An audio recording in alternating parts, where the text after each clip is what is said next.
Okay, fuck it. Let's just start at the beginning. I'll read about 8 minutes or so to you, and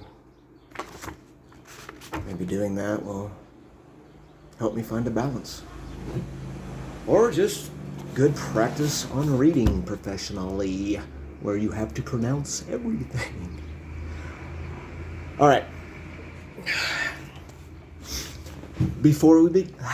I already fucked it up. Boy, Freud called.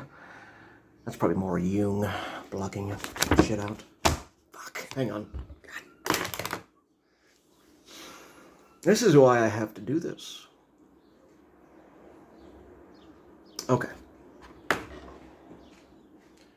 Don't throw your glasses down, Dana. That's not smart. Before we begin, this is important. I never told Mom about all the things that happened. If you ask me why I didn't tell her, I guess there would be many different reasons. But the bottom line was this. I love my mom and always have. Just like all of us, she has her demons. And yes, just like the rest of us, she has struggled with them all of her life. Even back then, I knew she was doing the best she could in the situation she put herself in. She was very, very young when she had me. As many of you know, when a child has a child, it is not easy. If I would have told her what had happened to me, it would have broke her. I could not do that to her. A child knows when their mother is in pain, and they share that pain as well. I didn't tell her because even though we were always moving, that world at times was nightmarish and terrifying. I also became to enjoy and need that constant moving. I was afraid if I said anything, someone would take me away from her, and I would be idle and all alone. Irony. Anyway, I didn't tell her because for me, it was just easier to vanish into my head. To pretend that all the violence that occurred was just another story I was telling myself. I ignored the real world, and I replaced it with thousands of other stories. Looking back on it, my imagination saved me.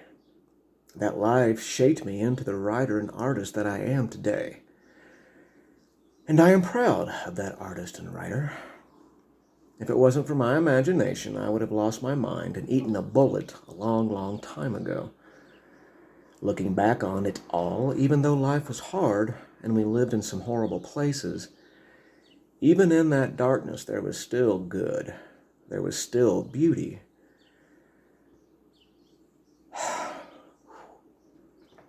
There was always someone there, usually quite a colorful character that would watch over me, feed me, help me through the situation, and leave me with a wonderful life lesson.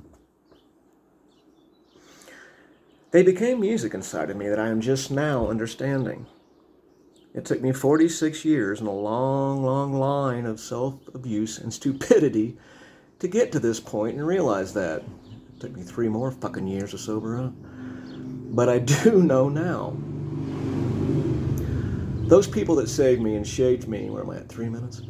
Those people that saved me and shaped me are now heroes in my mind.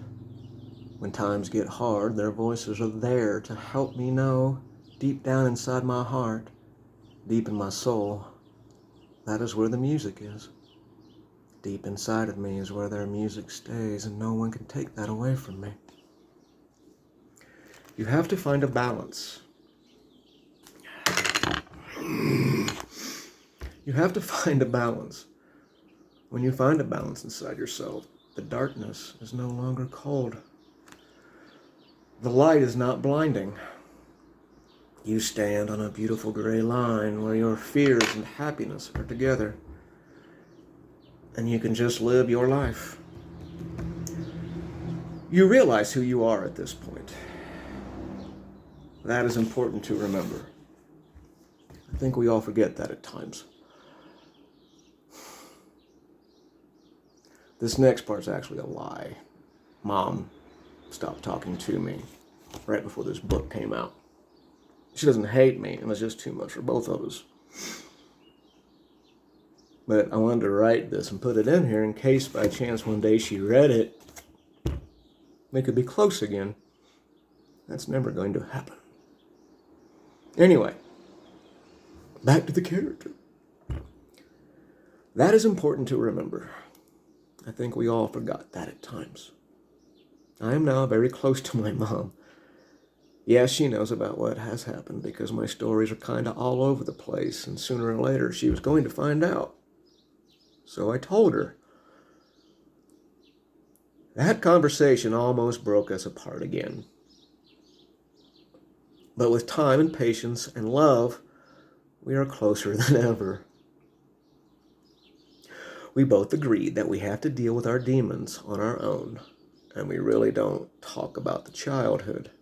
We talk about movies, cats, food. We laugh. We cry when it is called for. We are living our lives and not in the past. Well, trying. We all fall from grace and back into our fear sometimes. And that is one of the reasons I wrote this novel. Well, there are several reasons. This book was my therapy, and I would not have kept my sanity and healed if I did not write this. This is what I do. This is what I've done all my life. I've never known who I really am. I've never called a place home because I have never found it. I never really loved someone because I couldn't love myself. But now I know. The me that I have always looked for is all of you that I share this story with. My home is in my heart and in everyone I meet and talk to and share this incredible, terrifying, and beautiful life with. I had to write this little essay because I had to write this little essay because when people read these stories, they will see my mom in a bad light. And yes, at that time, some very bad decisions were made on her part. But we all go through those horrible bad times and make horrible decisions. Then all we do is look back on them and never live our lives. We let the past become demons. We let the past become demons that feed on us. And we feed off of them as well. We cannot undo what has happened, and those demons will probably never go away. That is just another part of life. But what we can do is not feed them. When we do look back, it is only looking. Then we look forward and know that life is short, and we all are in this together. So I am just going to leave this right here and say, always search for the music between the music. Always try to always try to find the notes between the notes. Know yours is just one song. Know we all are in this together. Know that I am singing to you. And if you cannot hear me yet, I will keep singing until you do. And you hear the song in your heart. It actually is healing. All right, I'm going to go for a long walk now and come back and keep moving forward. There you go. How's that for a light listen? All right, catch you in a while.